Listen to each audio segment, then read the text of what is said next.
everyone. Lots to talk about tonight, so we're gonna hop right in. Here's a recap of our tax cap calculation. No changes at this point. We're still looking at a potential tax levy increase of 1.7 million. That's a percentage change of 4.77%. This is our department budget recap and who we've heard from so far during the budget cycle.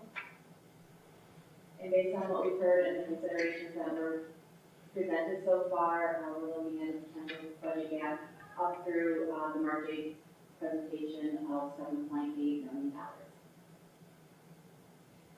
So the last department that's going to present tonight will be Tony Gill, representing the instructional components, and I'm included there. Good evening. So I'll have a couple slides to go over with you, and at any point, if you have questions, please just feel free to stop me as we go along. Then wait to the end of my session here before I turn it over back to Katie.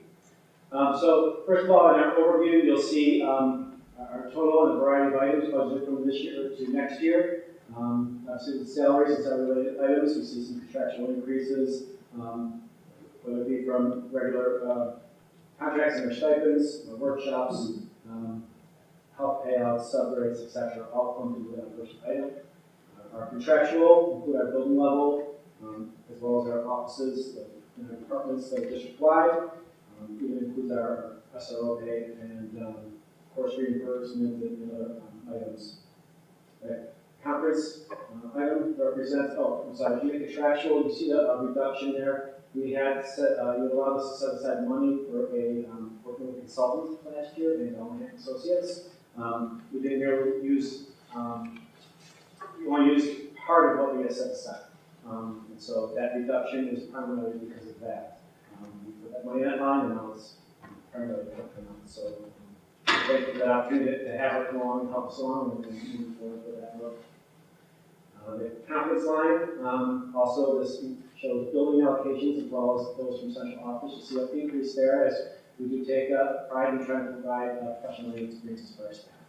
Both the building and the central office line. Our supply lines, again, represent a slight increase. Shifting of budget lines,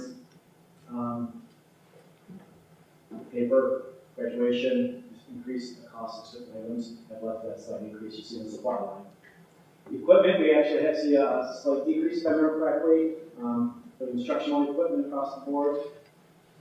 And then we have our BOCES line. We have a slight increase there. A good portion of that is in our CTE costs. We sent 8.7 more students a month, or anticipated send about 8.7 more students a month next year, according to a significant portion of that increase. Again, that's for our CTE programs. Also represented with the net will be our FOSS science kits. The science standards are going under a,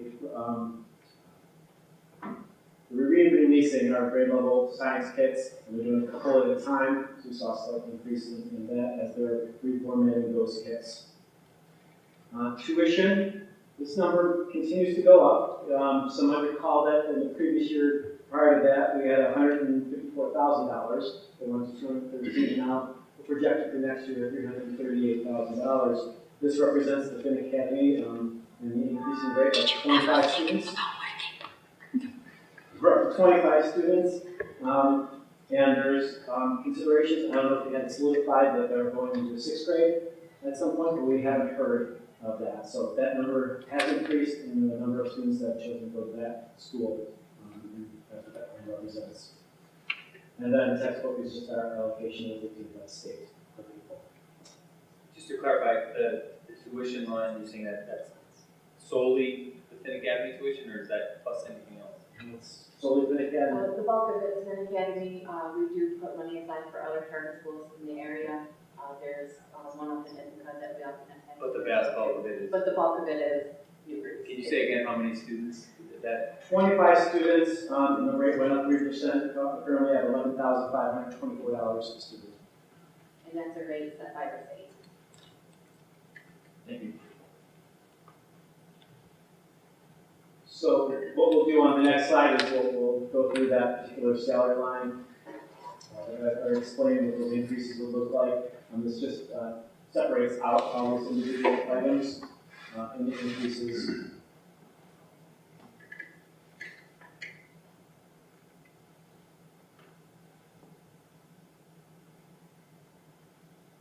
The next one just separates a little bit further to delineate that first item. You see the shifts in those first three lines because just of, because of enrollment, as the students go through from grade level to grade level, we see a shift. You need additional kindergarten, you need one less fourth or fifth grade teacher. It's just the enrollment as year to year shifts around those FTE, and therefore the budget allocated for those FTE. You'll see a rise in the substitute teachers line. That is representing the sub costs that we will be increased to in our non-certified, non-certified bachelor's, certified, etc., our contract subs, new rate for retired, of course that's teachers, etc. Those rates have changed or gone up. They've all gone up, I should say, and that represents the potential increase due to those changes. The substitute extra help, just want to call our attention, you do see an increase there proportionally, and that is due to the contract TA subs that we took on at the pre-K level. By requirement, we're supposed to have two teachers in that, or a teacher and a teaching assistant in that room through the lunch periods when the teacher's taking their lunch or the TA was taking their lunch. We need to ensure we have a second adult in that room for our requirement. And so we, this particular year it wasn't budgeted, and this next year we're intentionally budgeting more next year. So that's why we see an increase in that substitute extra help primarily. So those contract TAs that we now brought up to meet that need. Tony, can you explain why those kind of fractional equivalent FTEs are unique? Do you know why? They're kind of odd numbers to me. It has to deal with, if I remember correctly, if I'm wrong, the floating TAs, or excuse me, the teachers that go between buildings is part of it, and the amount of time they might spend in a pre-K3 classroom as opposed to what their services might look like in a 4 or 4 through 6. I can get the breakdown, but it's your traveling teachers.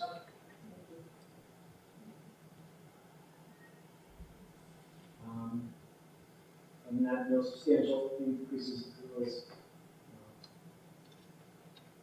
other lines. As a team, we did come together with some considerations. I think it's important to just express, what are the things that we're looking for and needs that we might have. So that's what you'll see in this next slide. A couple years ago, we were afforded the opportunity to add an additional reading teachers at our K-4 buildings. With that said, we still have a funneling of a lot of students that go into our 5-6 building with still only 2 reading teachers. They're proportionate in the services to which they provide, even though we are looking to, at that point, move students off and become more at mastery level in their work and less support is needed, but we want to make sure they're prepared for entering secondary buildings. There's a need in the school for that additional reading teacher to address our TI supports.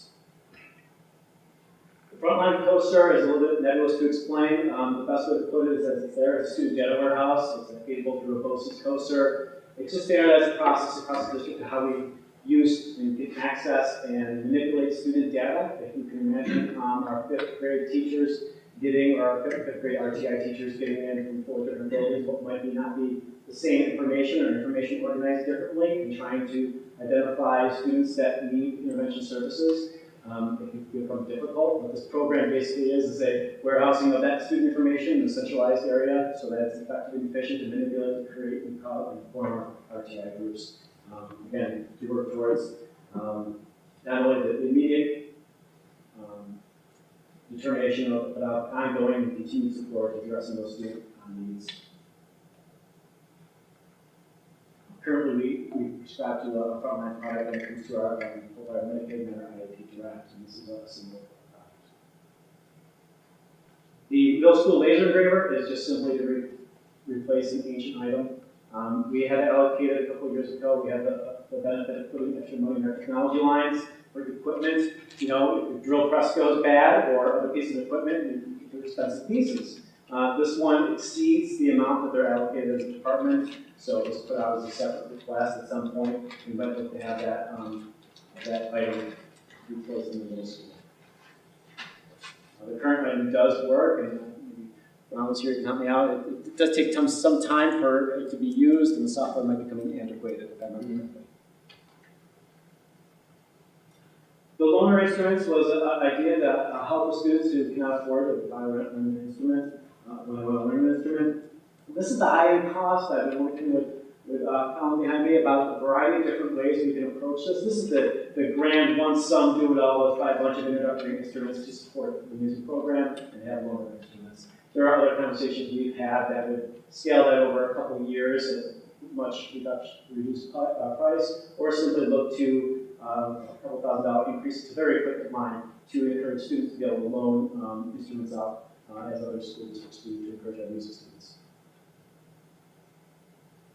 The 13 iPads, this is just we have a variety of requests to make sure that students are getting that equal access to what our elementary our teachers are trying to do. Since they've been meeting as a department, the state of the department chairs, they're talking about how they use that technology in our department.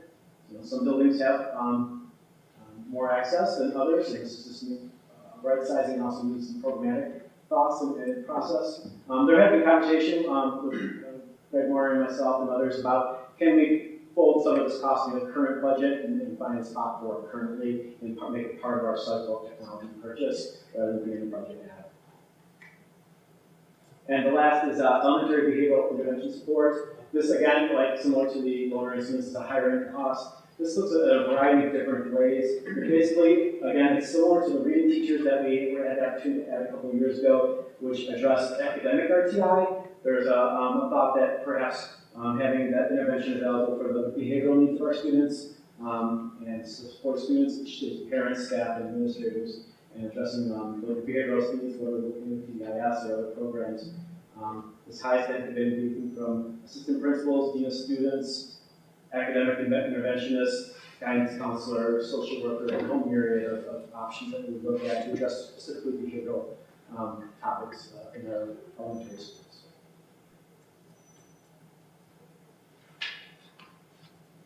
So that ends my part of questions. So in that last category, I hear you saying it's a high-end number. You're not sure it's completely accurate, but it also sounds like there's not a defined scope or proposal that goes with it at this point. This is just more conceptual. It is. The need has been expressed. We've heard from administrators as well as our teachers as far as what this might look like. I can say it's probably conceptual is a fair statement.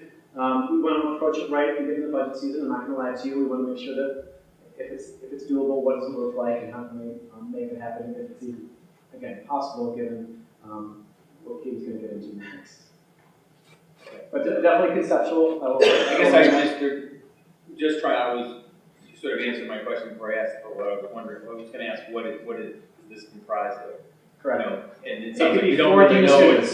It could be 4 DINA students. It could be 2, 3, maybe perhaps even more assistant principals. It could be lower. It could be guidance counselors, social workers, behavioral intervention supports, which is actually a position.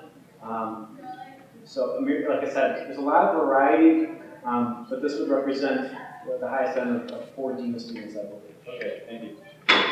Was there, along those same lines, was there talk about, starting off small and maybe having like 1 or 2 people that would support all 4 of the schools versus having personnel in each of the schools? Yes, I mean, when it is like I was talking about with the new comprehensive guidance regulations that are coming out that we're going to require without any funding to implement, requires that our 6th graders meet with guidance counselors to talk about career path planning, and we embed the counseling standards down to kindergarten. So there's thought about where does that work get embedded? Does it get work with our social work assistants, our school psychologists? How does that work play in as it's been required by the regulation with positions like this, who spend some time in individual buildings, with that supporting teachers who support students? So that has been talked about as well.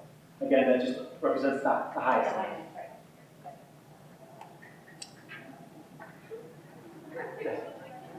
The iPads, would this kind of fill the hole that board members have expressed a concern about PTOs buying iPads for schools? Would this? It won't fill the hole, because PTOs want to give money to the schools to spend on something and do something, and there's only, they want to purchase these things, and would it fill the hole? No, because they're gonna wanna buy more for other reasons besides the art. They're gonna want, laptop cards, they're gonna, they're parents that wanna support their local schools. So, no, I don't think they're gonna fill that void of what a parent wants to give that. But this definitely, for our sake, just kind of makes it a nice access, making sure that our teachers who are trying to program across all 4 buildings are using the same equipment and have the ability to use the same equipment. So it's only one singular programmatic piece. Yes? How did the inequity in the iPad distribution occur? Mostly because PTO donations, for the most part, and sometimes some of them were due to one instance, don't quote me on this, I have to check the refunds to be warned, but I do believe that we had federal funds money one particular year for only specific schools that were allowed to use. No, that would be for our RTS. Never mind, let me look that up. I don't know that. Okay. It's quite possible that principals purchased it for use in their buildings, out of their own building budget funds. Do we have loaner instruments now, and this is just to upgrade or replace, or? No, I'm gonna put Colin on the spot on that one. He's gonna love that. We have a very limited supply right now at our elementary buildings and intermediate especially. We have a fairly sizable inventory of instruments, especially in our secondary grades, that we're able to give students certain instruments they can take home or use in the building. This is more to kind of help with the issue we've had in our program of getting students started in the first place at the 4th grade level when they start. One issue we run into every year is a good portion of students not starting because their family can't afford an instrument. Without the inventory of beginner instruments, we don't have a lot of options when it comes to that. We have a few floating around our elementary buildings, and we use them when we can. But the initial proposal to Tony was for the same number of instruments that proposal represents was about 90,000. I contacted one vendor and they said they would be able to do that amount for about 60, which is what you see up there. And then Tony kind of alluded to a second option, which is more of a lease program, which could be something over 5 years at about a $9,000 cost each year. And we would own those instruments after 5 years, but obviously that's a completely different route. We've also looked at this, Colin and I looked at this grant funding and what's out there, only to find that there is a grant program for one for string instruments at the elementary level, not for brass, so we'll still explore those grant fundings if possible. Even that, in the strings aspect, we still have to come up with half of the district and the other half is given by the grant. So the other option, of course, we've talked about is the donation of instruments, but sometimes we get instruments that are aged and old, and it takes more in our contractual lines to get them up to par than the initial cost of getting an instrument that this proposal brings forth. So we'll talk about a different option there and what that looks like to make that happen. So like I said, a lot of conversations on issues to try to make a variety of ways of approaching these needs. Just on the instruments, because I think music is so beneficial in so many aspects. I read in a journal, this was maybe a year or two ago, where it was put out in like a newspaper, and people adopted, so to speak, a student, someone in the community who had a real love of music, kind of adopted the student and paid for their rental through the year to help encourage them to be able to play an instrument. Just a thought. Sure.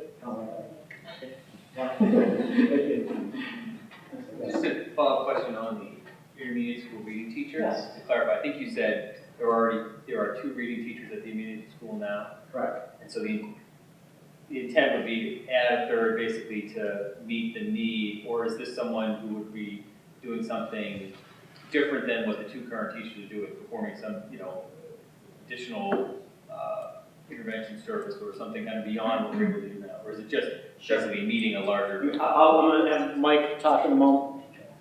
But basically the idea is, if you think about sheer quantity of numbers of students that require services, or just by population of students in our buildings, when a 4th grade cohort comes up into the intermediate school, they represent 330? Roughly anywhere 330. 330 number, which, in itself, usually has a reading teacher reading 1.5 assigned to that large of a group. My staff doubled that population with only 2. So this would assist in, especially, we get to a point in RTI services where you're doing basic interventions and you're moving up through that. We have to ensure mastery. We want to release them from intervention services to be most appropriately ready for the 7th grade, 6th and 7th grade curriculum, and the more independence that comes with that level.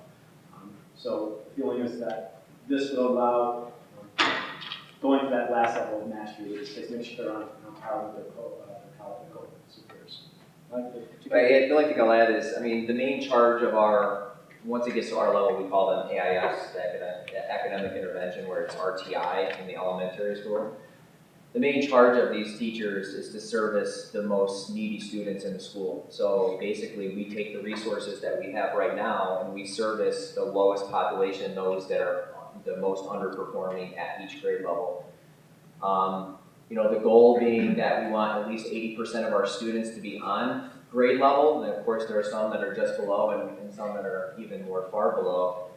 As Tony alluded to, at the elementary schools, based on the amount of resources they have, they're just able to service the quantity of students, and I'm not going to speak for the elementary schools, that would be more adequate than what we would be able to service. So again, we have far more students with the same amount of academic intervention specialists. So that teacher, although they're a certified reading teacher, would be a certified reading teacher, also could possibly provide academic intervention services for math as well. So we're looking at, we provide the reading support, we also provide the math support. So at this point, we don't feel, based on the data that we have, that includes state test scores, AIMS-12 plus data, etc., that the students that are performing at the intermediate school, I don't feel that we're meeting the needs of providing those students an opportunity to get back to grade level because we're not servicing a great enough population. Thank you. That answers my question. Thank you.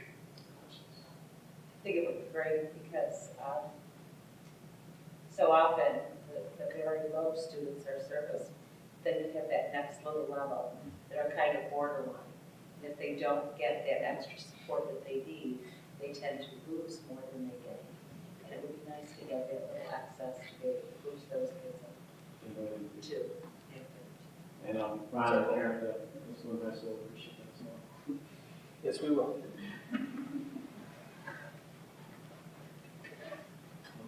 Thank you.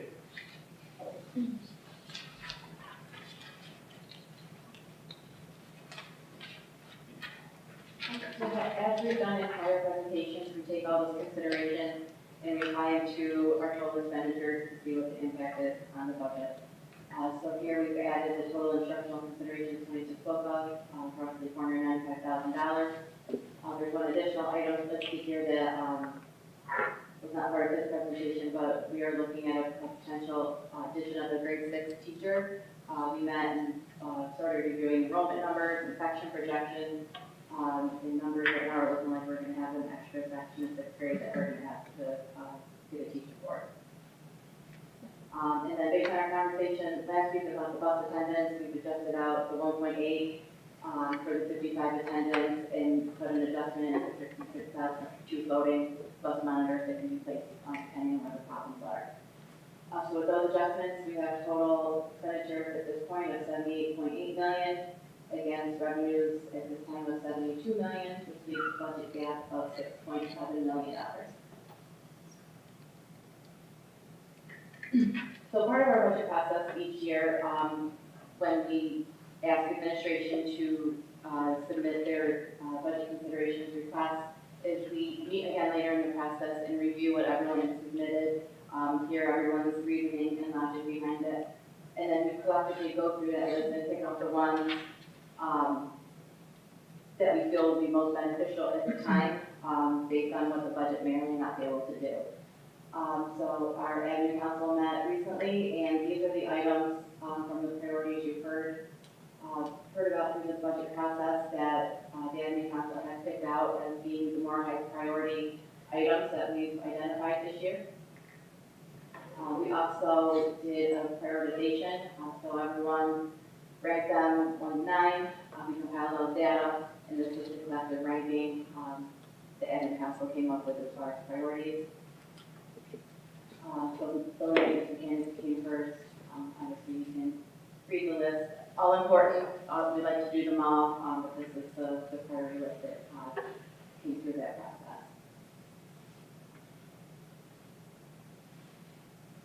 This part is a little bit new to the budget development process.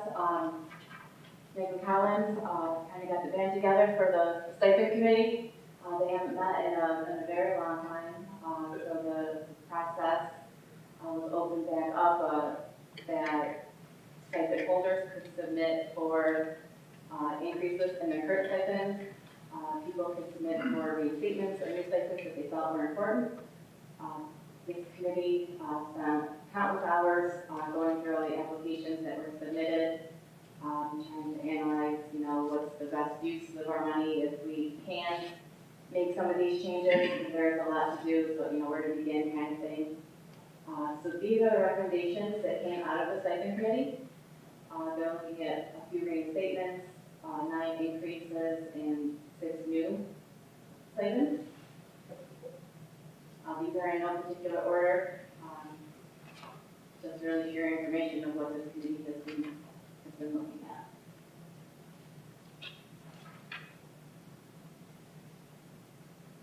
So this item is kind of a hot off the press issue that came about during the week. Just to kind of give a little background for those maybe who don't know, as a self-insured employer, we are able to take out stop-loss insurance, which limits our exposure to high-risk claimants. So we have a threshold that we select, and we pay an administrative rate based on that threshold. Anything above that threshold, we get the money back. It's the stop-loss insurance to mitigate the claims that we have to pay out of pocket. These rates are reviewed and adjusted annually by our carrier. And they're based on, basically what they do is when they're ready to do our renewal, they look at our claimants and the diagnoses that we have on record and evaluate what kind of expenditures and claims they're going to have to pay out in the next claim year. And the more costly and dire, I guess, some of these diagnoses are and more expensive, rates will go up. So we got our renewal rates, and I will say they've gone up significantly. We do have some payments on record, some pretty significant things going on that are going to be very costly, and these rates are just above that. So Megan and I have poured over these numbers for hours this past week, just trying to get our head around and figure out what the best course of action is. There's a few options, so just, kind of in a nutshell, these options are, one proposal is the rates are based all-inclusive of all claimants, regardless of the diagnosis. And then they offered another rate where a particular high claimant is carved out, which brings the admin rate down. However, there's $1 million deductible related to this specific claimant. So while the admin fee looks great and it's like a $30,000 increase over what we have budgeted now, we do have that $1 million deductible attached to this claimant. If we continue our current coverage of $130,000 threshold, which is where the district has been for years, the increase by keeping everyone in this calculation is upwards of $750,000 of an increase in the budget. So we have a lot of thinking to do between now and when we finalize this budget as to what the best course of action is. I will be getting the finance committee together hopefully next week to go over this together and make a plan. We're going to get more information from Blue Cross. The more data, the better, to hopefully make an informed decision on what the best approach is. We have the option of raising our threshold to 180. They have a threshold higher than that. It doesn't matter. We have options. We just need to, test the temperature on what admin fee tolerance we have versus, our threshold cap. So more to come on that. Again, this was just news this week. Still trying to figure out what it means. Any questions on that?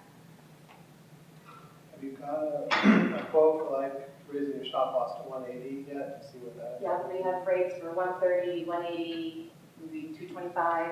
We have like 4 different levels. We've typically been at 130.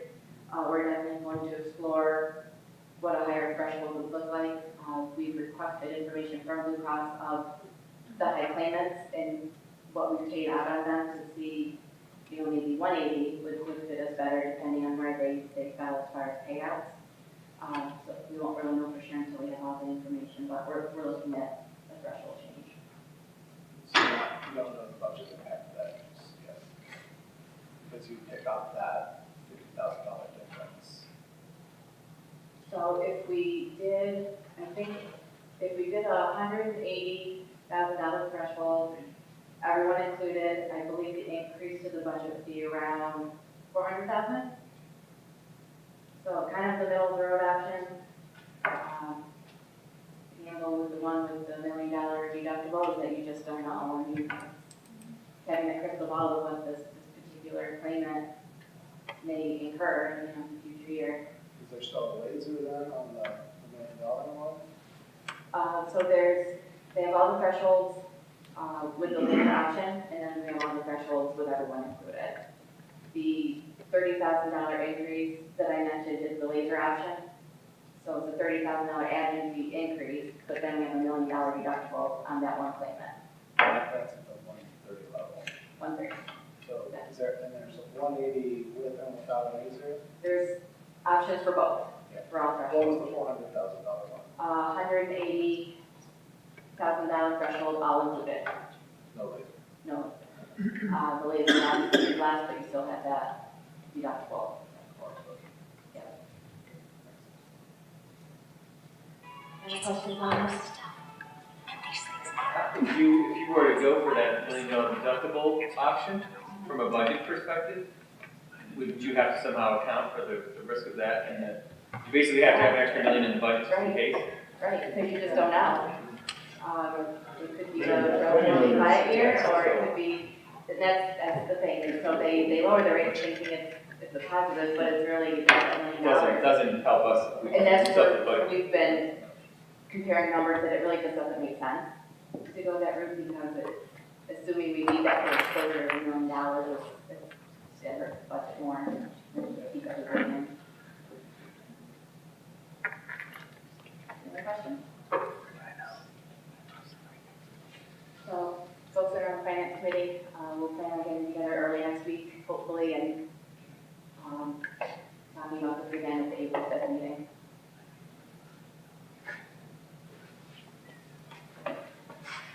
So the things we've been working on since we last met are, what adjustments can we make at this time to start bringing this budget gap down. We had a series of people submit for their retirement by the end of this year. And we also had significant retirements at the end of the 16-17 year that we had to budget for in current year. Now that those positions have all been filled, transitions have all been made. There was a little excess there from what we budgeted for those retirements, as well as what projecting the savings from the current year retirements that we're going to have. So we have projected salary savings of $370,000 with corresponding year CRS, Social Security cost savings of $200,000. We got our final BOCES budget a couple weeks ago. We've gone through that. Kind of got a good handle on the cost. We reviewed our services again. Special ed's always one of the big areas. So we reviewed the level of services we've requested there. So we were comfortable recognizing our BOCES budget a little bit more, bringing it down some to meet our services. So with those adjustments, our gap has come down to 5.6. But then to add the things we just talked about between the segments and the stop loss, it's a conservative approach. I've included the $755,000 in the adjusted baseline figure, which brings the gap back to the 6.4.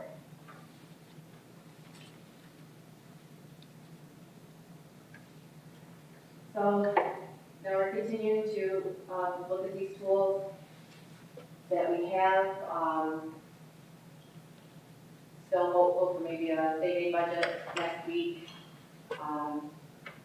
But just, I kind of just want to walk you through a scenario to tell you, kind of where the budget picture could be heading at this point. So, we're starting with our gap of $6.4 million. State aid, let's say, best case scenario, they give us an extra $300,000 once the final budget comes out. That brings us down to 6.1. Budget reductions, at this point, we've included all considerations and all stipends. Just put it in there, see what we can make work. Assuming we think we can't make any of that work, it's just not the right time to pull all that back out. It's about $160,000. That brings the gap down to 5.2. Which brings us to the tax levy. Potential levy at this point is an increase of $1.7 million, so 4.77% increase. I know that can be a rather daunting number to think about. Certainly a higher number than we've seen in years. But we need to remember a couple things, that while this number is high, it seems high maybe, it's at 4.77%, that is within the governor's calculation of the 2% tax cap. That means it to the letter of how he has written that calculation. Remember the 2% only refers to the rate of inflation, which is what's in there this year, that 2%, and then all the other factors that play into it is what shapes up to that 4.77%.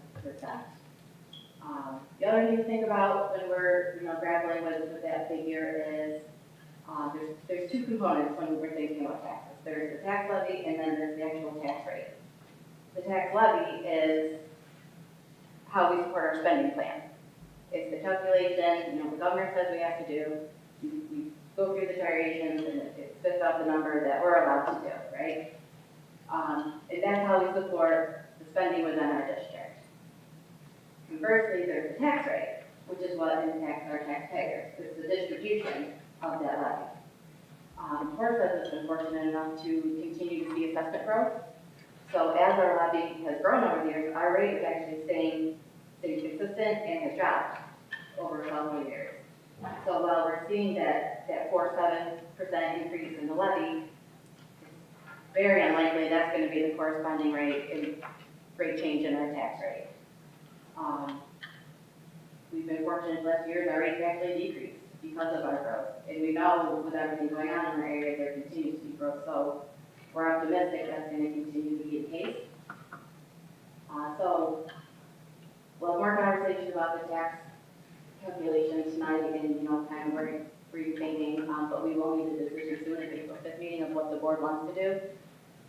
So assuming you want to go ahead with the full $1.7 million increase, that would bring the gap down to $3.5 million, which leaves us with our fund balance and reserves.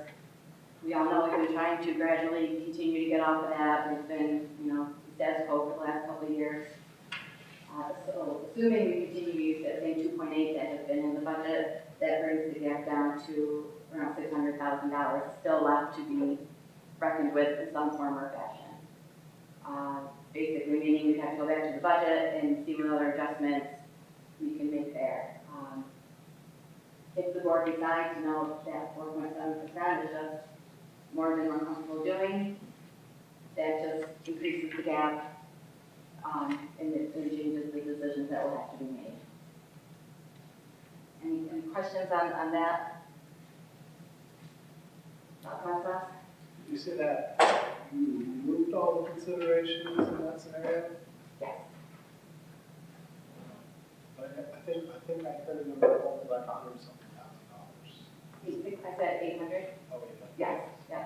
So it's all the ones Tony presented tonight, plus from the other departments and the section. So we do no considerations and the same, Maintain what we have. and the same budget, same amount of reserves. Yeah. Okay. We still have a gap of around $700,000 With the 4.77. with the 1.7 million. Maybe move to 800,000. Are you with the 800,000 from the budget, implemented the full amount of the levy, and that still leaves that gap of the $600,000 to $700,000. So on the board, we used to talk about like how many years we could continue spending at our current rate of use of reserve funds before we ran out. We haven't talked about that in a little while. I mean, at the 2 point whatever $1 million rate, I mean, we don't have a lot of time left, do we? I mean, we put all that money in the capital project, which I think is a good use of those taxpayer funds, but we're getting kind of low on, are we getting towards the end of the reserves that we can access? No, our reserves are still healthy, they're still, designated for their specific purposes. I think there's, I can figure in front of me, we've been utilizing the ERS reserve the last few years, but we've been able to replenish at the end of the year what we've used. So that's still staying within our reserve plan. Capital reserve is not going to be a lot of activity, but that's what it's for. Other than that, the tax cert will be adjusted at the end based on what we have outstanding. I guess the short answer is no. I mean, our reserves are still adequate and healthy and sufficient. As far as fund balance, we do maintain at 4%, the unassigned that we're allowed to carry by law. I know overall reserves are healthy. Yeah, You as count far all as the the fund designated reserves, but yeah, fund balance. Fund balance, so we the last several years, like I said, for the last couple years, but we have dropped it from the 6 million to the 5 million, and we've been at the 2.5 million the last several years. It gets utilized when the district ends in a deficit. Yet last year we ended positive $250,000. So while that 2.5 was in there, we were fortunate enough not have to utilize it in the 16-17 year. We continue to monitor it, and that's part of the process of, once you start stepping off that fund balance, step off that fund balance is a corresponding decrease in expenses. Is really how it's supposed to work. Or increase in revenue, which we're not really seeing, so it's really the decrease in the expenses. So if we want to continue to step off that fund balance, we have to figure out how to continue to find ways to decrease the budget to balance it out. So practically speaking though, then, the number we're plugging in from the reserves has been basically a cushion that we really haven't had to call on. Because I think we've been in this situation for a few years now. For a long time, yeah. Within, I don't know, 200,000, 300,000, above or below. Yep. That amount, might not take into consideration the fund balance we allocated. Yeah, we have not, it's been years. Since there So, was a negative end. On that practical, theoretically then, we kind of stay in that same group, then our reserves should last for a long time. Gotcha. But you always have to monitor. Yeah, I mean, we want to get to the point where we're not. Right, and once, you start getting into where you're using that fund balance and that becomes, the trend, that's when decisions really need to be made. You don't want to rely on that fund balance every year. That's when you will run into problems. Thank you, that's very helpful. This is the illustration that we started showing you last year that shows exactly what I was talking about. That is, the levy has gone up over the years. You'll see that our percentage tax rate has gone down over the years. We're expecting that trend to continue. As Dr. Douglas mentioned last week, we will work on putting together an estimated tax rate change that we'll talk about at the next budget meeting.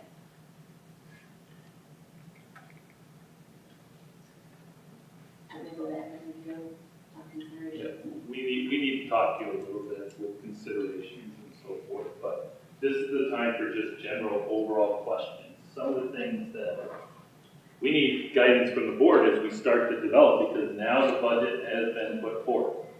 Now we have to do all of our work between now and whenever the legislature and the governor commit to a final budget, which we hope is next week, but if it's not, we have to be prepared to work toward that eventual decision by them, which will impact our final decision. Some of the questions we have that you need to really consider, and we need to really zero in by April 5th, is fund balance reserve use. Do we try to decrease it? Because what that does is it makes decision points happen for us. If you say, we're not gonna use 2.8, but we're gonna use 2.5, we wanna make that step. That's an automatic $300,000 that I have to prepare for somehow in that gap. That's okay, I mean, it's okay, it's not easy, but what happens is, once we know that determination, it sort of sets some of our path. But then that also ties to the levy. And it's harder for you to make that without knowing what the rate is. But remember, the only rate we can give you is a potential estimate that will finalize once we get the true tables first week in August, I think it is. But as you can see from the history and what's been going on in the district with potential growth across the entire district of Horseheads, there's strong potential for continued growth from the investment that we've been seeing all throughout the businesses and the local businesses that are also coming and investing in our community at this point that's been in the news. So those are two main decision points. We need to start getting clear on where you're thinking at.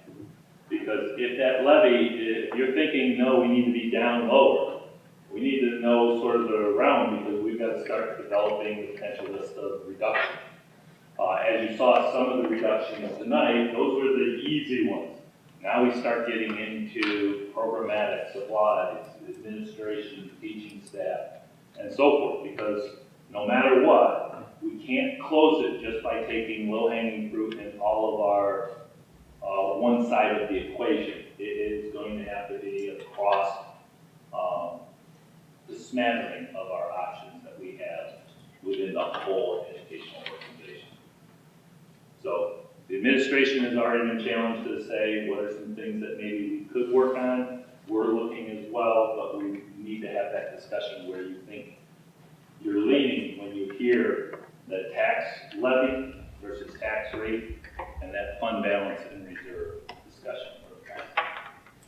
So I'll turn that over for the board for discussion. I want to throw in this possible scenario. Let's say a school district could go up 6%. So they go out to their voters and 6% gets defeated, but that's within the allowable time cap. Then let's say they go out 2% because maybe the public perceives that 2% is the cap, and that gets defeated. So what happens in that scenario? Then you are not allowed under the New York State's new laws that were put in to raise any taxes, and you must revert to the year before's tax levy. Now, that will drop, no matter what, even from our charts. It may be zero as a levy or a spending plan. That is going to drive the rate if growth is happening even down further. But that is something you always have to be very cognizant of, especially on the second vote.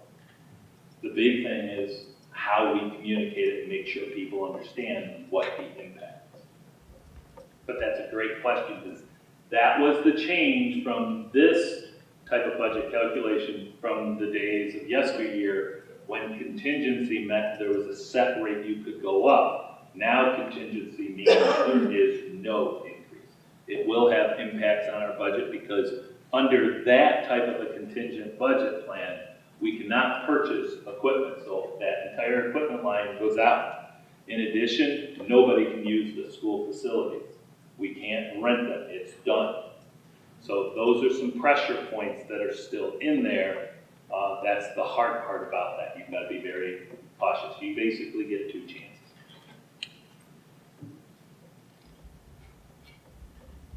One other follow-up question. I think you're going to do it for the next meeting, the April 5th meeting. As far as the tax rate per thousand, I know where we are now is less than we were 5 years ago, probably maybe less than 8 years ago. It's come down from around $19.50 Okay. regularly over the time, with a little couple bumps up just because of the economy, down to $17.53. Will we be able to see that on a chart? Yep. Okay. Yeah, we're going to try to go back as far as the history that we can, so we can show it. Because we believe that would be important in our newsletter, make sure people understand. And I would like to see it at the board level too, compared to local, other districts locally. We might get. I don't know if we can get the rates very easily, but we'll try. Okay. In your past, and going back maybe 5+ years, we would see we're at 18 and another district might be 22, and one might be 25. Which we do know if we took like Corning, Elmira Heights, Elmira, and us, we're the lowest by almost $1, $1.50. When you do the Corning, it's almost, I think, $5 lower. I guess I would just like to see that on Yeah, a chart. we'll try to get those comparisons. I think that would be helpful, at least for me. I mean, I can pull the numbers and do the calculations and stuff, but being able to see like on one page, kind of, these are the areas that we have choices over, these are the areas that we don't. I mean, obviously, this new, information on stop loss insurance and, contractual agreements and things like that, there are some things that we don't have choices over, but, so just being able to see that in all one place and look at those different scenarios would be helpful. Well, I was going to ask if there is a way that these individual items could be broken down into fixed and variable costs, and perhaps costs that we don't have any influence over, and costs that we have some. I mean, we've still got heat and building. We've still got certain salaries we have to pay. Those are contractual. We don't have any leeway on those, but there's other things that we do have some variation, some discretion on. I was wondering how difficult it would be to break down these areas into that. On the entire budget, virtually impossible. On what we presented, Katie,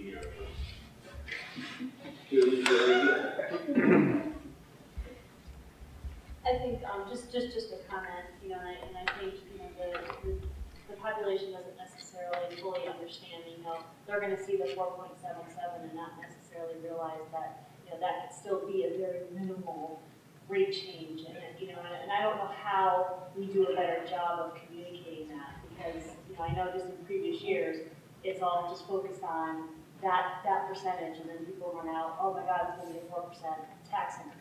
No, it's not going to be, but, so again, I don't know how we do a better job of doing that, but I feel like that's where we really need to go, is on that strong communication that, if we go with the 4.77, that's not actually what your tax is going to be.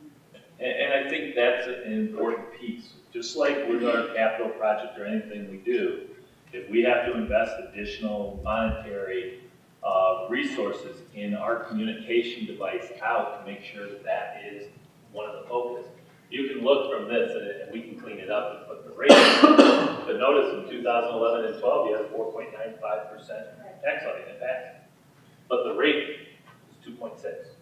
So at that time, it was about $36 per $100,000 home. Sort of like last year, what people would be amazed at if they really think about it, we went out with a 2.19% tax levy increase. But we should have said, this is the levy increase from one year to the other. The impact to the voters, we could have calculated it if we knew we had $15 million in growth, which that's what spurred this. It ended up being a rate decrease of 1.35%, or about 21 cents down. Or if you had a $100,000 home, you saw a $21 decrease in a fully assessed true value home. And I think being able to show those scenarios that make sense, I think is just really important. That's the hard part, but if you look here, just here, you see, if you added up all the tax rates, just in that 12-year period, I think it went down by almost 8%. But all the tax levies show that it went up, and we've got to have that conversation so that they can relate it to the information. It was left in the year, I think it's 12-13, but it was 12-13 the year that the tax levy when that was done budgets. Yes, 8 years ago. Yeah, 12.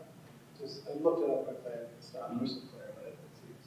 Yeah, it would have been 12 and 13, because both of those were 2% years.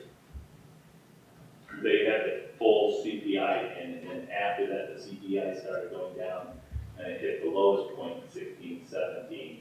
Last year, it was coming back up, and then this year, back at the 2.2% calculation.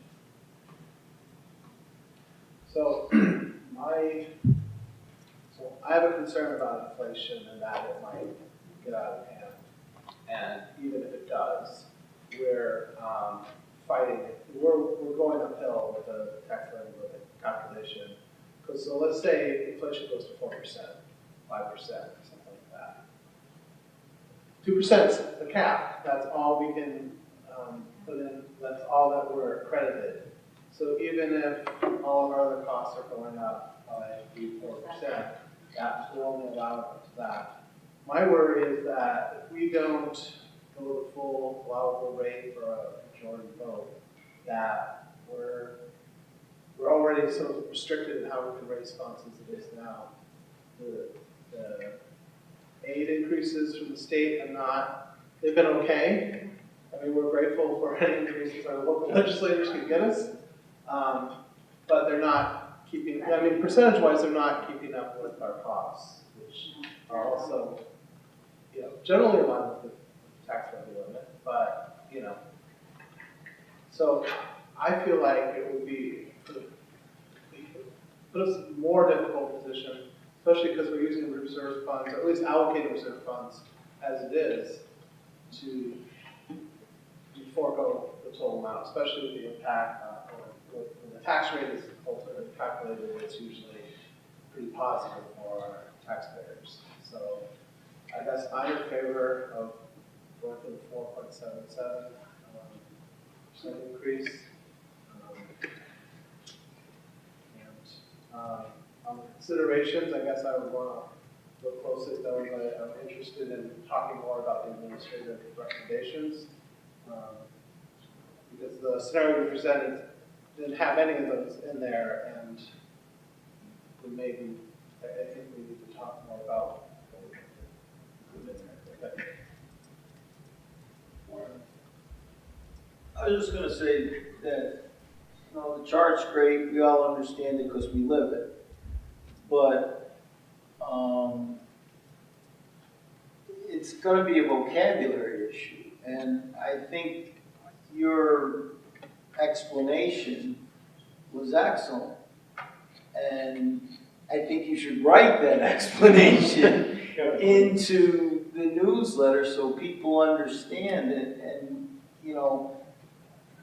our goal now is to educate on the vocabulary, because the fact of the matter is when you see or hear 4.77, you don't understand the next part of it. You just understand the 4.77. So our newsletters are going to have to really do an outstanding job in educating what the difference is. Because you look at the chart, we understand it, but not everybody else understands it. So we're going to have to relate words to numbers in a chart so it becomes understandable. And I would concur with Mr. Johnson's analysis.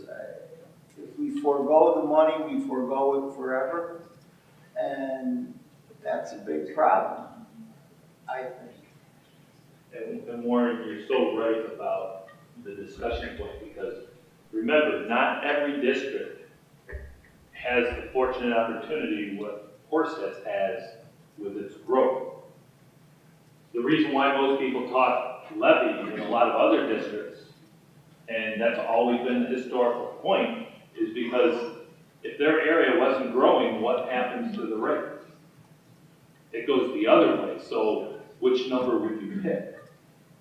Our big thing is to educate, and if we go down this route, we always have to use this communication, because remember, we've educated so well over several years. That's what people believe, but it's not necessarily the case, because they just viewed it one thing. Like, we know everything about a budget is that it's about the levy, but really the budget is up for vote as a spending plan for the district. The levy means nothing.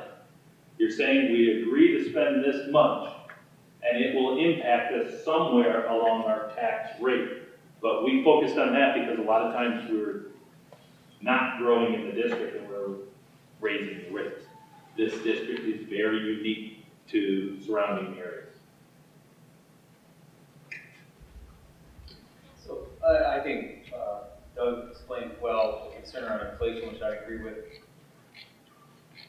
I think I'd have a concern about 4.77 if I felt like we were spending in a wasteful way, but we're not.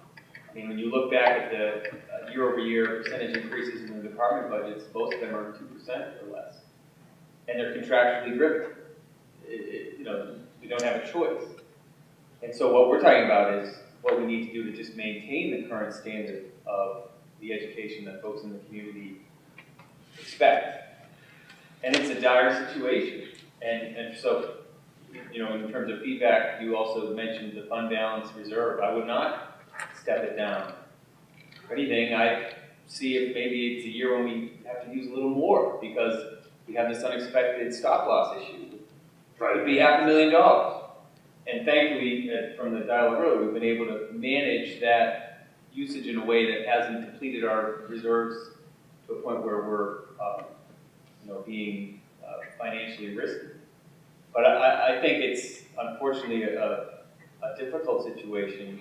No one likes to see 4.77 there, but if folks understand that's just to maintain the current standard, this is not wasteful spending. This is, I think, I know a lot of work by Katie and everyone who goes into putting these presentations together, scouring the budget, and it's done in a very responsible way. So I think we'd be remiss to not seek that and be able to maintain the standard of education that we're providing now.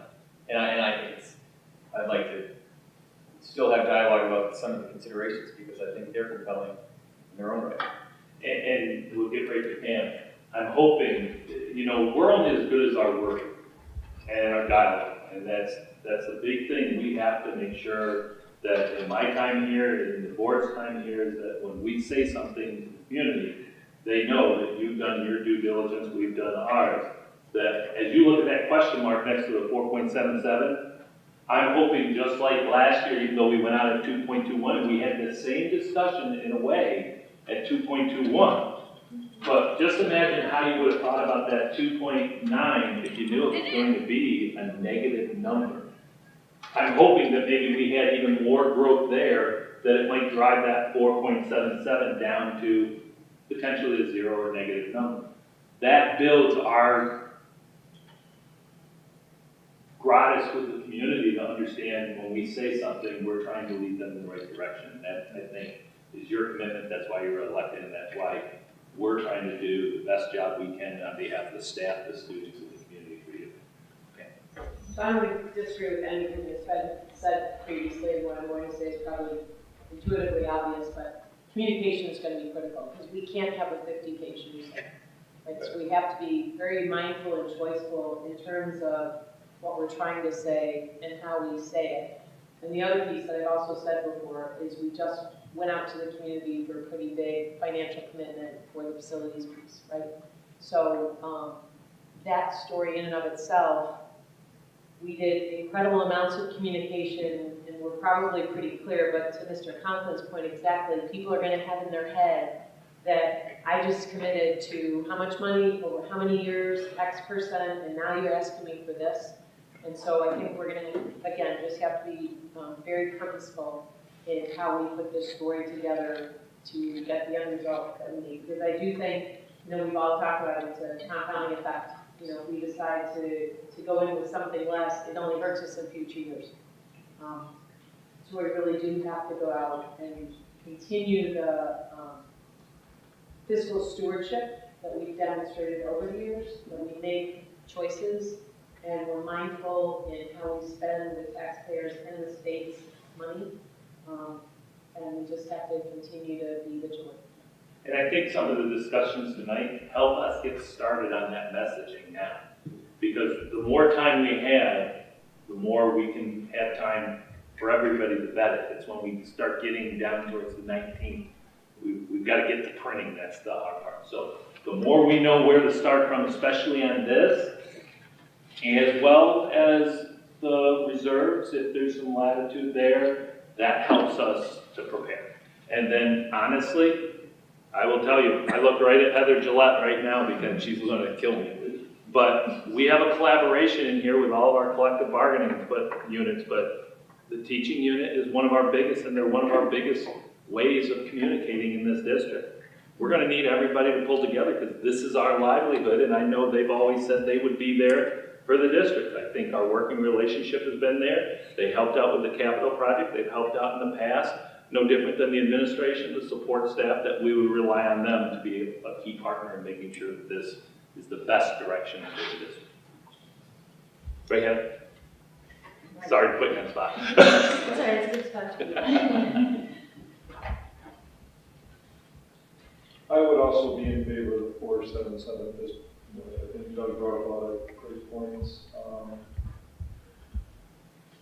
I am concerned about the inflation. I am concerned about any possible slowdown of our economy where all of a sudden 4 is really 8. I don't want 4 to be 8. I like 4 being minus 0.5 or plus 1 or something. So I like that ratio. And I would also like to, look in more detail at the consideration list as prioritized by the administration. And my only comment, and we've heard it many times, and Warren said it very well, we understand kind of the impact and how this number is driven down. We know that this year we may have 3,000 houses in Horseheads, and next year we have 3,200, plus we have all these new businesses coming. That's why taxes go down. I think somehow, to put that in one of the paragraphs, or however we state that in the commentary, I think that's important, because I think it is hard to understand. I don't understand how it could go down, everybody's moving out of the area. Well, everybody isn't moving out of the area. New neighborhoods are built in our district, fortunately. New businesses are coming in, fortunately. Everybody's kind of kicking in their share of taxes, so as a result, most of the people in this room either stay steady or have been decreasing. I think that's the message we do. I think it is hard. We've heard it for years, so we understand it, but I think that somehow has to get incorporated somewhere in the narrative too. And what I'll say is, I'll reach out to the town supervisor and try to see how much I can release on what they told me. But like I know in the town of Big Flats, the hotel and the expansion of the mall has just been approved 2 weeks ago. So they're in final phases.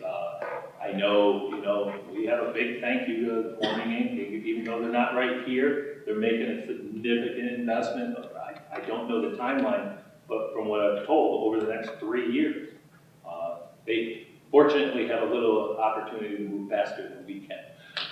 But that's huge, and then there's other opportunities just in Big Flats and the town of Horseheads, but there's other things going on in the other villages and towns as well. So we'll try to get that information so that it sort of backs up our support. I agree, I'm not going to be repetitive with what everybody said, I think it's great. But I also want to reiterate what Warren said about vocabulary. I'm not trying to, downsize, so to speak, but we really need to make that vocabulary understandable and not assume that people know what all of this means. Because, at times I have found it difficult until I became a board member way back and really got to understand what it's all about.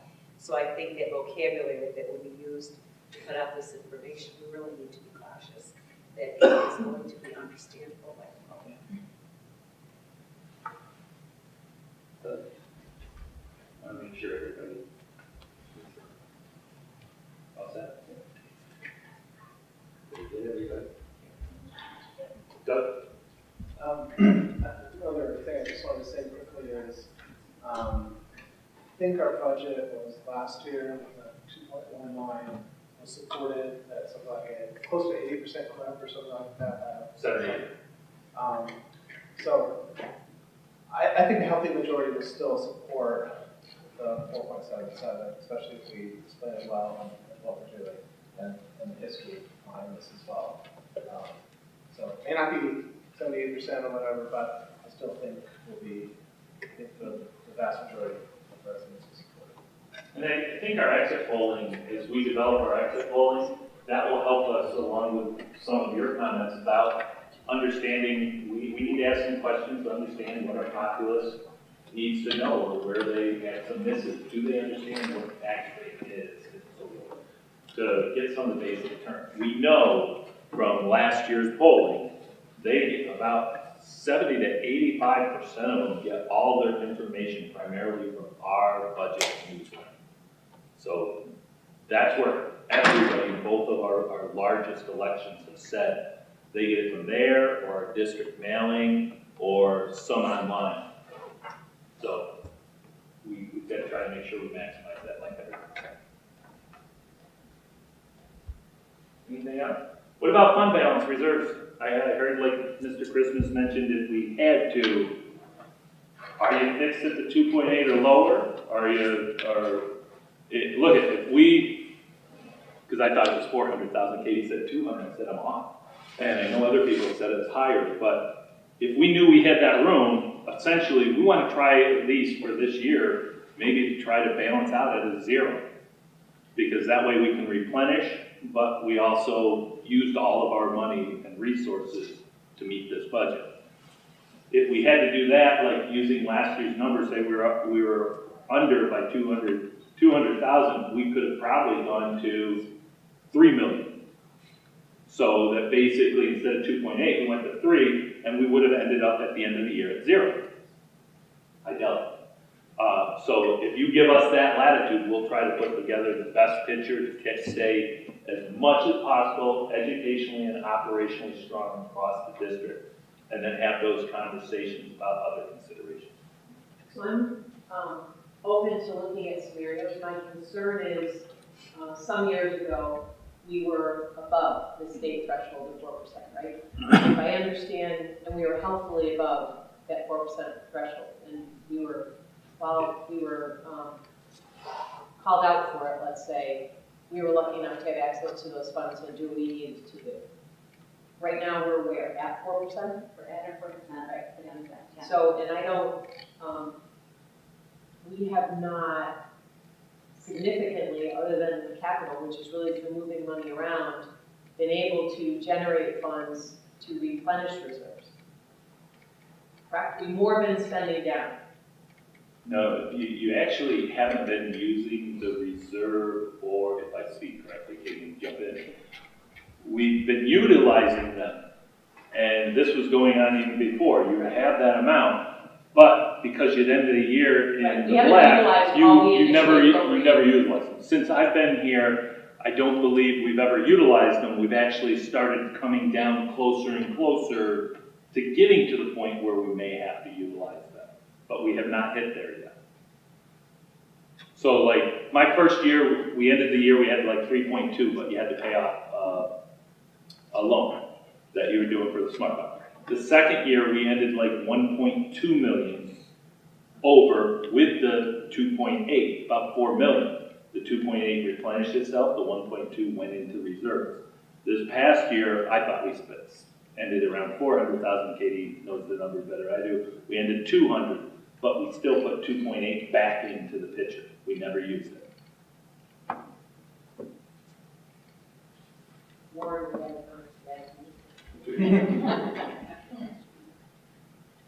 But that's the hard part, and that's been the discussion points even out there, is that we've always been flush with cash. Well, you just weren't using the cash that you had, so you were replenishing it each time.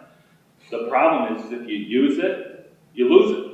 It's a one-time expenditure. That's why you have the reserves, just like you have the 4%. If we dig into the 4%, and we're going to have one thing in a little bit that we're going to have to dig into the 4% this year on an emergency action that we'll talk about slightly. But then we will be able to replenish that because it will come from additional state aid. So you always want to try to balance out. If you use it, you want to be able to put it back in, and virtually you're in a null situation. You've never lost anything, but you never gained anything. Right, you just didn't use what Right, you just didn't use So it. it's not like we were replenishing it, we just didn't need to Right. take it out of bank. Yeah. So when it's not used, there's a whole fund balance analysis that's done at the end of the year. That's thrown back into the total fund balance pot. If we appropriate less, that affects the calculation. If we appropriate more in the following year, that changes the calculation. One thing to keep in mind, I just want people to be clear when we're talking about things, the fund balance is in our budget now, the 2.5 million. It's different than our 4%. They're two different pockets of money. So when we're thinking about them, we have the 2.5 million in our budget. It's there as part of the spending plan if we need it. They, you know, who knows what will happen. If something happens, we go through that 4% is our backup on top of that. But then, you know, once you start getting that far down the road, there's obviously, I just wanted to clarify the difference between the two. Other thoughts on like fund balance or reserves? Seems like if you can just show me thumbs up for that, that we have a little flexibility there either way. Would that be fair? That helps us tremendously. We're still going to try to also put together our best option to move forward on even solider ground. Because no matter what, I think in your discussion, one way or another, every school in New York State is eventually they are going to have to challenge the tax cap limit at one point or another. You've articulated, you try to hold it off as long as possible, but one way or another, sooner or later, it's going to come that way because no matter what, the funding stream, there's never enough expenses, or there's never enough revenue for the expenses and the cost inflation that's going to happen. So we just have to be cognizant so that we try not to do that as long as possible and be dutiful to our community. So I want to thank you for everything that you provided us, because it gives us much better guidance to start our end process now as we wait for the state. Any other questions? Katie, wonderful. Everybody, thank you very much. You can have a conversation on considerations and then lead us to the end.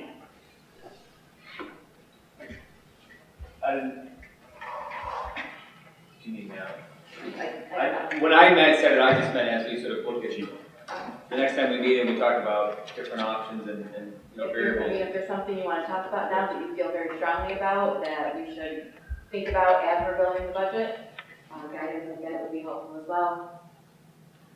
But again, you want to mull it over and think about it some more.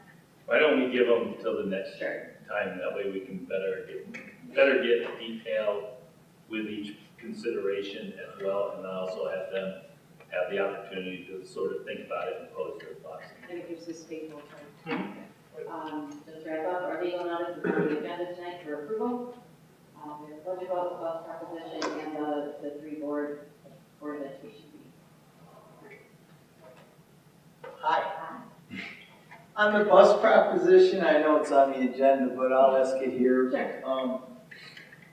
Is that the same language we've always used? Because specifically, number 3 says here we need all this money for buses, and we're authorized to levy the appropriate tax.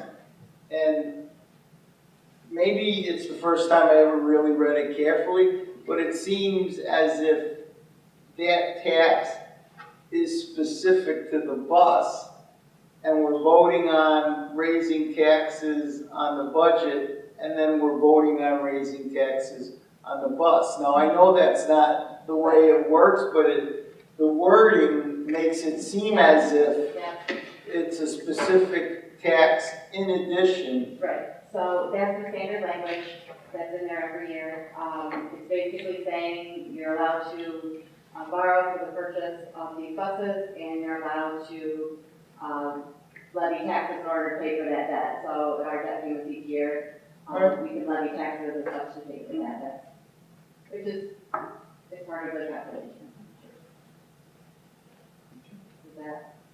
Yeah, I understand it's Still not an legal language, additional that messes tax, everybody but up. Yeah. somebody could read it that way, that's all I'm saying.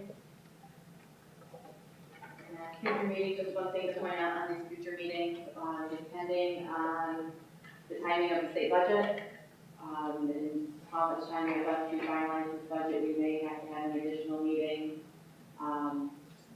to finalize. That's worst case scenario, just to put it out there, if we need an additional meeting. Basically, by law, we must adopt the budget by the 22nd. This just gives us leeway. We coordinate ours with the BOCES administrative adoption. But if the state didn't have their budget ready, we just want to make sure that everybody's prepared.